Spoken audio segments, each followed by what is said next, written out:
I'm Adam, and this is Danny Nichols. And this is Adelaide and Isaiah. Adelaide is 2.5, and Isaiah is 2 months. We really believe that family is the greatest agent of change in the world. You see it throughout the Bible. Moses was the first great rescuer of God's people, and he was kind of saved through adoption. Jesus was born into an adoptive earthly family. I think we just see that family as such a crucial part of God's plan and of how we find love. So even back when we were dating, we both talked about wanting to adopt. We just felt really strongly that God had rescued us, and we just felt in our hearts that we wanted to rescue a child.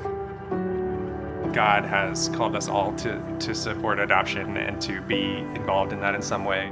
We welcome these kids in and give them an identity and a home and a place to be their own.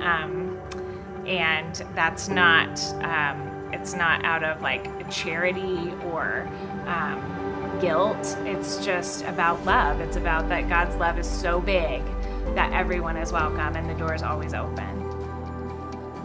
We got the phone call about Adelaide on the 4th of July, and she was born on the 6th. So we basically went to Target and bought a car seat and got on a plane. Crazy whirlwind. With Isaiah, it was kind of a different story. The day that we ended up traveling there, 2.5 weeks before the due date, he was actually born the exact hour that we were in flight. That story's kind of like a party trick. Like, people love to hear that story because it's so crazy. We flew from Oregon to Florida, became parents within 48 hours. In both of these experiences, we've felt just an extremely palpable experience of feeling comforted and accompanied by God.